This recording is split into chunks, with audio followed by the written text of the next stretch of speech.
Quando a gente pensa em grandes desastres estruturais, a nossa mente logo projeta aquelas imagens super dramáticas. Uhum, é inevitável. Pois é, um viaduto caindo, o estrondo ensurdecedor de concreto rachando, sabe, o chão se abrindo de uma vez. Aquela coisa de filme mesmo. Exato. A tendência natural é associar o colapso a um evento barulhento, caótico e, instantâneo.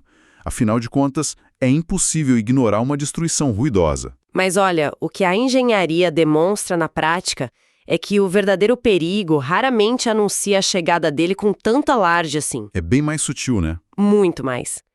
Na ciência dos materiais, a gente tem o conceito de fadiga estrutural. Isso explica como falhas microscópicas, que são completamente silenciosas e invisíveis a olho nu, começam a se espalhar por dentro das vigas. Nossa, uma tensão contínua aqui, uma pequena retração ali. Isso. O colapso final parece muito súbito para quem está olhando de fora, mas a fundação já estava cedendo em total silêncio há muito tempo. E quando o estrago finalmente fica audível, o dano já é irreversível. E exatamente nesse território frágil, invisível e silencioso que a gente vai entrar na nossa análise de hoje. Boas-vindas a quem nos acompanha neste mergulho profundo. É um tema denso, mas muito fascinante. Com certeza.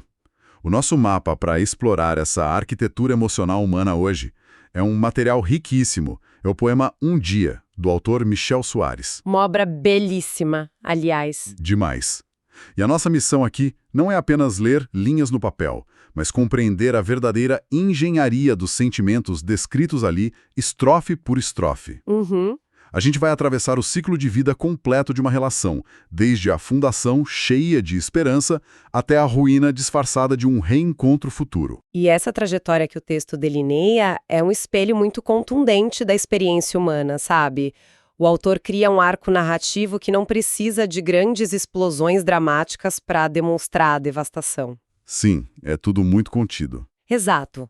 Ele vai mapeando, passo a passo, como essa fadiga estrutural que a gente comentou age diretamente sobre a intimidade de duas pessoas. Certo, vamos desempacotar isso começando por observar como o texto estabelece a base dessa construção amorosa nas duas primeiras estrofes. Vamos lá. O tom inicial é quase biológico, muito otimista. Tem aquela descrição de que a gente nasce, cresce e se ilumina, sabe? Sempre com a expectativa de encontrar uma parceira para toda a vida. É a jornada clássica, né? Pois é.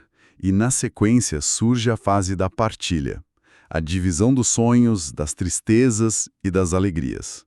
É aquela imagem bem arquetípica de que o amor romântico é o nosso destino natural, e de que compartilhar o peso da vida garante a solidez dessa relação. O que é fascinante aqui é a ideia de imunidade, que aparece de forma sutil nesse contexto. Imunidade? Como assim? É que se cria uma falsa premissa psicológica, sabe?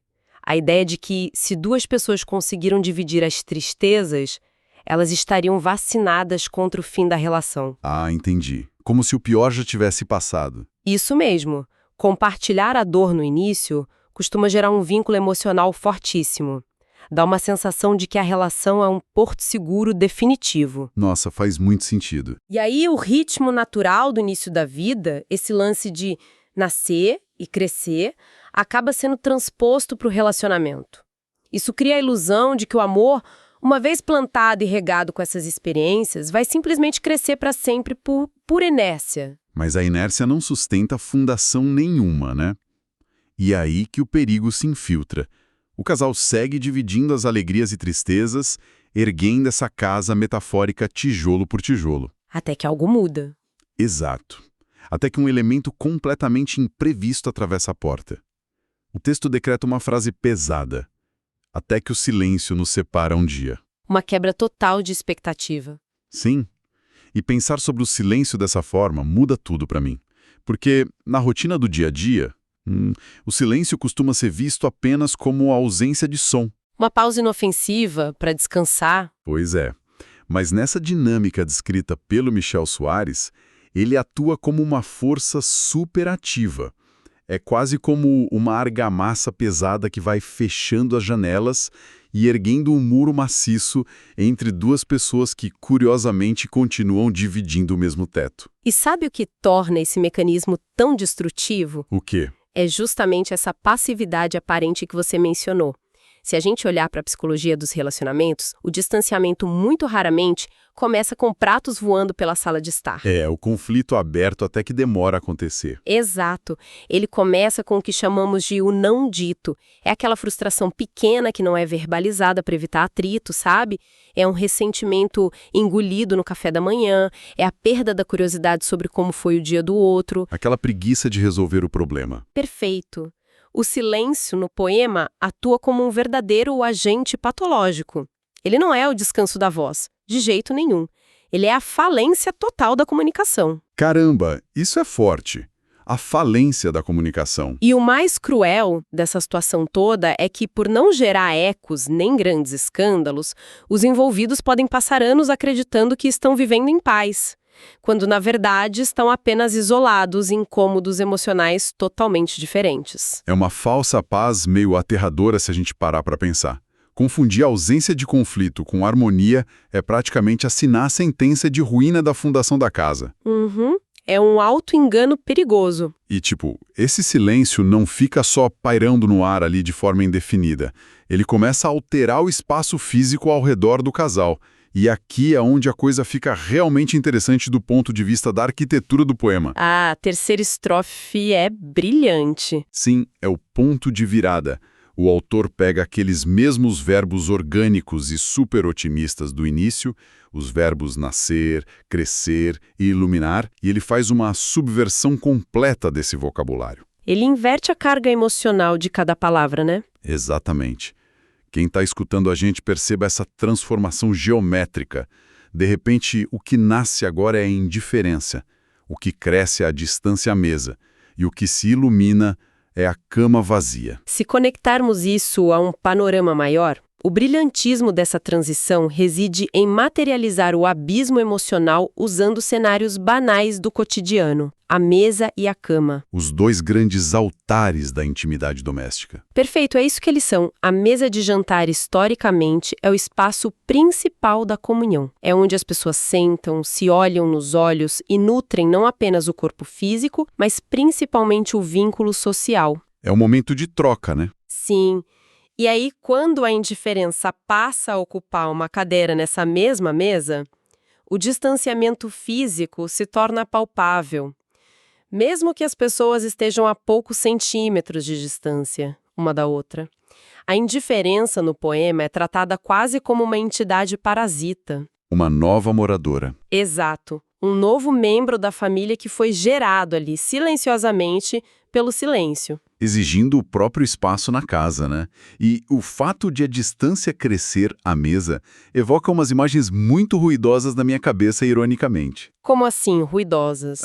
Imagina o barulho dos talheres batendo nos pratos, sabe? Aquele som metálico preenchendo o vazio gigante da conversa que não existe mais. Deve ser ensurdecedor. Nossa, o som do silêncio mastigado. É aflitivo. Muito.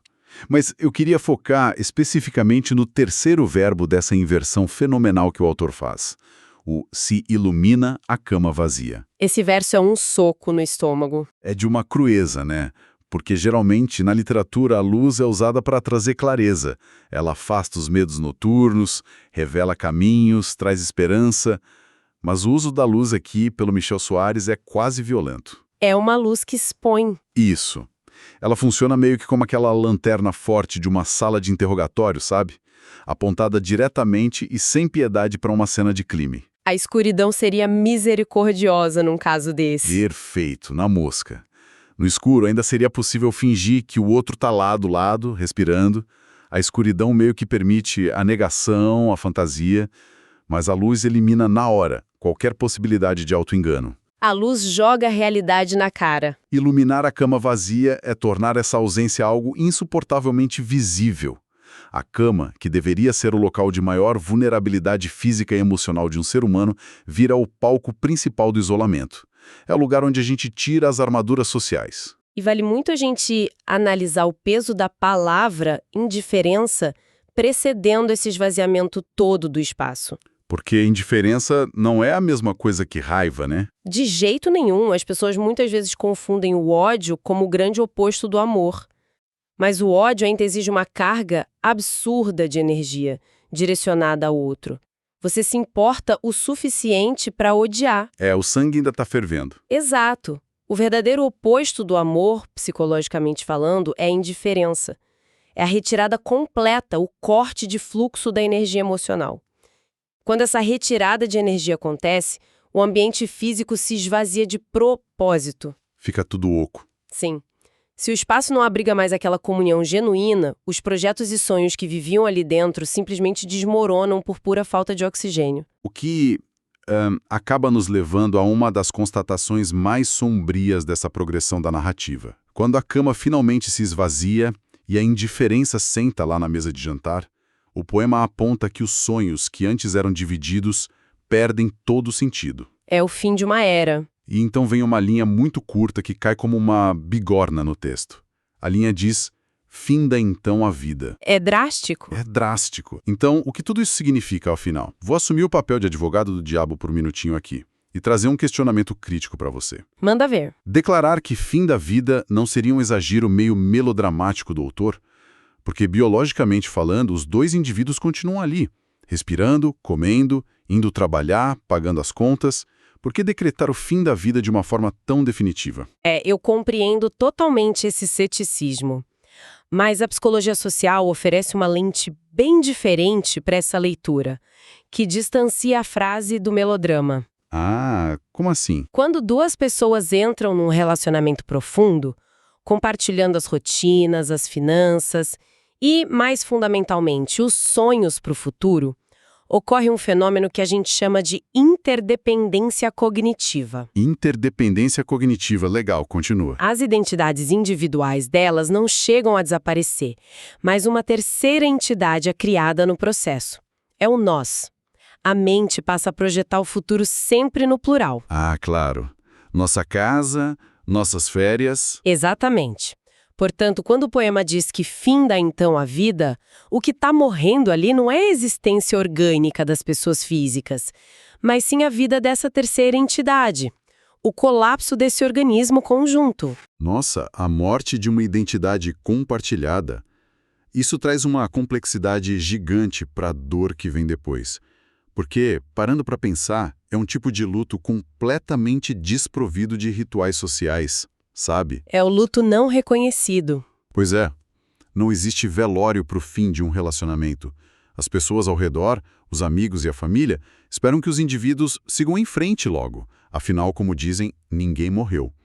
Mas, lá dentro da cabeça da pessoa, um universo inteirinho de expectativas entrou em colapso. E é exatamente essa falta de um encerramento físico, palpável, que torna o luto de uma separação um processo tão tortuoso de se atravessar.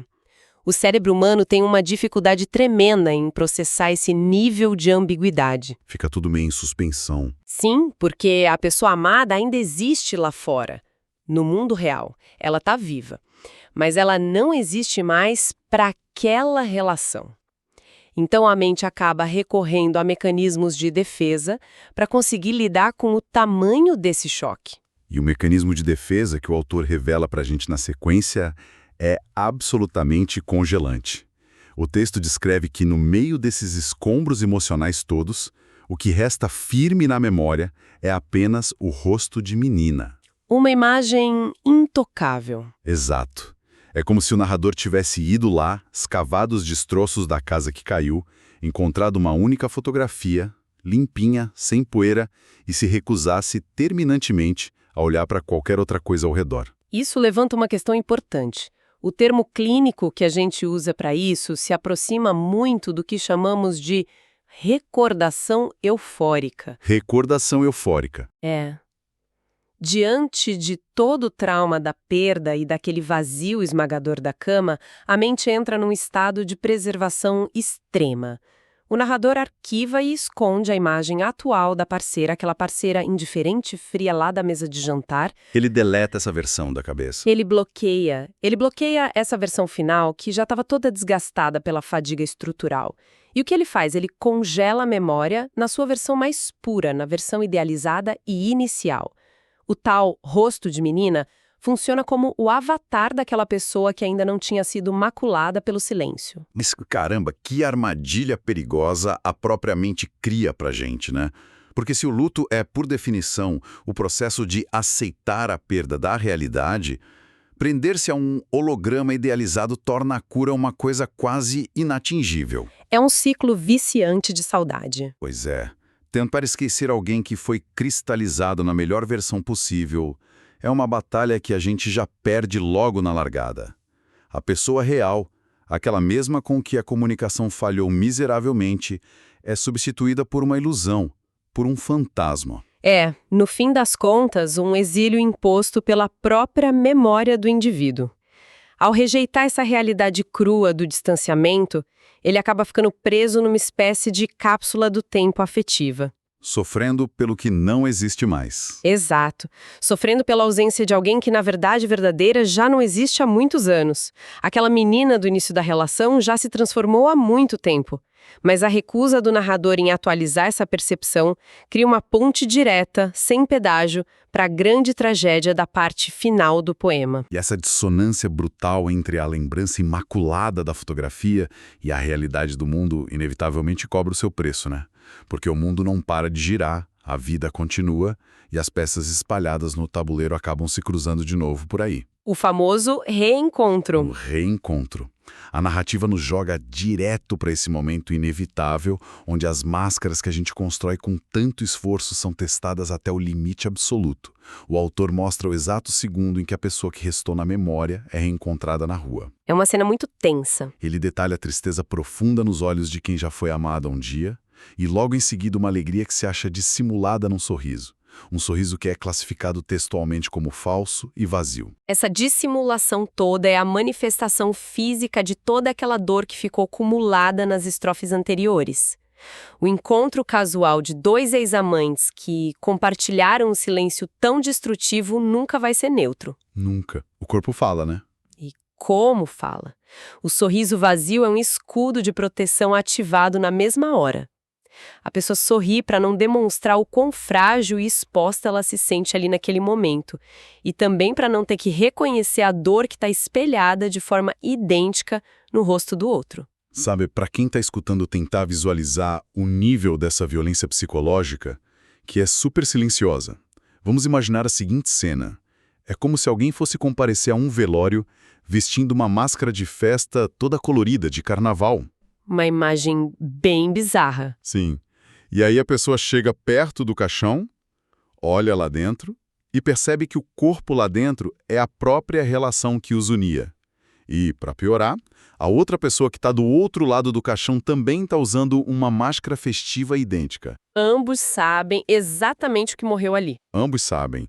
Ambos conhecem o tamanho da dor, mas a convenção social, a educação e, claro, o orgulho ferido exigem que essa alegria superficial seja mantida a qualquer custo. O verniz barato do sorriso tenta esconder um desconforto que sufoca os dois. A ironia trágica dessa cena atinge o pico máximo na escolha vocabular do desfecho do Michel Soares.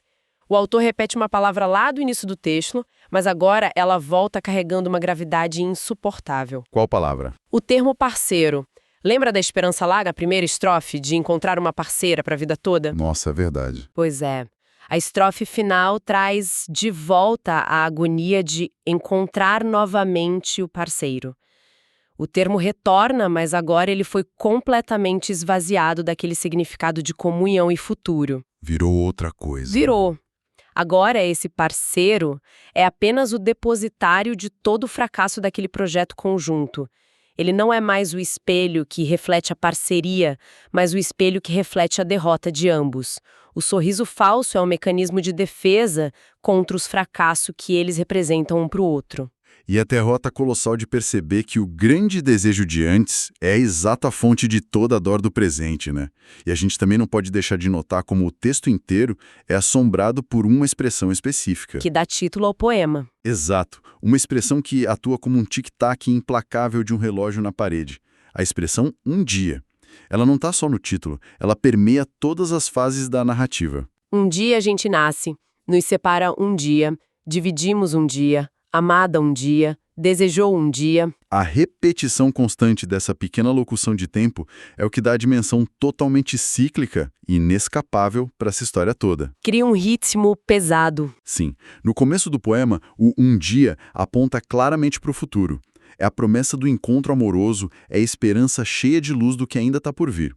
Porém, à medida que a estrutura vai colapsando, o um dia inverte o polo magnético dele. Ele muda de direção. Ele deixa de ser esse motor impulsionando para o futuro e torna-se uma âncora pesada, arrastando tudo de volta para o passado.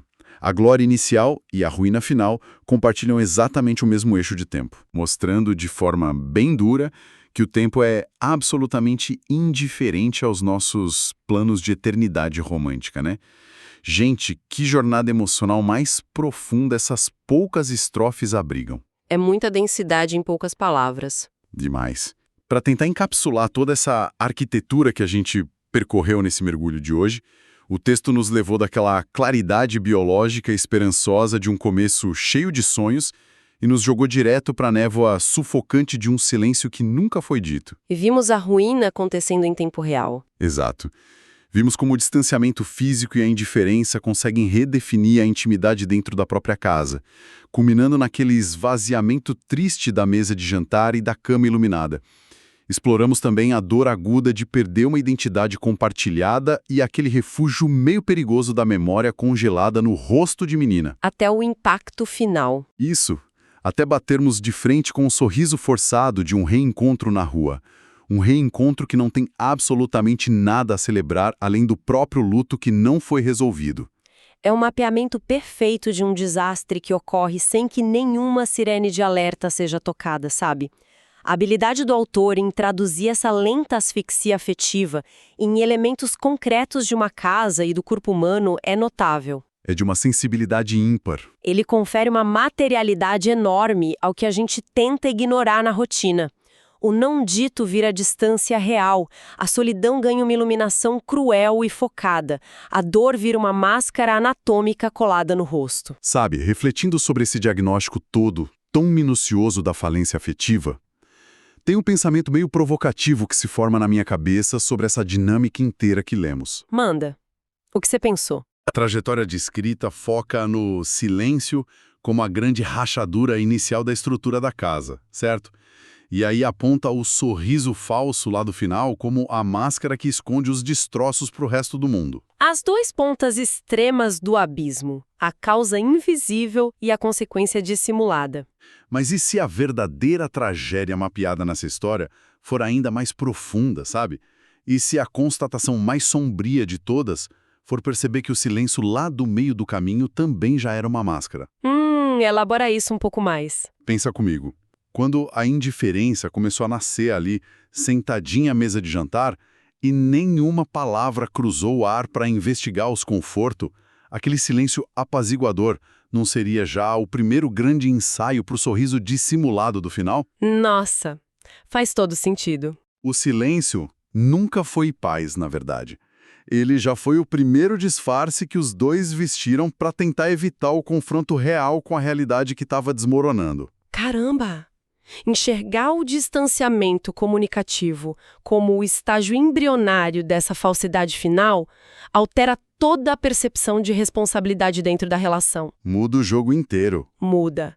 Porque não se trata mais de uma força externa ou mística que separou o casal, mas sim de uma sucessão diária e consciente de escolhas de se esconder atrás do não dito. E se as palavras são o único material de construção capaz de reforçar de verdade os pilares de uma intimidade que está sob pressão, a pergunta que a gente deixa flutuando para nossa audiência levar consigo hoje é a seguinte: Qual? Quantas conexões valiosas, cheias de rachaduras invisíveis, espalhadas pela base, não estariam sendo salvas da ruína, nesse exato momento, Se, ao invés de aceitarmos o conforto temporário de evitar uma conversa super difícil, a gente simplesmente resolvesse estraçalhar o silêncio da sala de estar. Nossa, romper a inércia do silêncio exige uma vulnerabilidade absoluta. É algo muito, mas muito mais assustador do que o conformismo morno da indiferença. É preciso ter a audácia de provocar pequenos tremores intencionais todos os dias, antes que a luz revele sem qualquer piedade o vazio definitivo da cama. Uma reflexão super necessária e, eu diria, inesgotável para se levar adiante. Com certeza. Explorar textos assim, que dissecam a condição humana, funciona como um espelho de altíssima resolução para as nossas próprias interações do dia a dia. Agradecemos imensamente a companhia de quem embarcou nessa dissecação emocional hoje com a gente. Foi incrível compartilhar isso. Fica aqui o convite para todos continuarem buscando e mergulhando em leituras que desafiam a superfície das coisas. Um grande abraço a todos que nos escutam e até a nossa próxima exploração.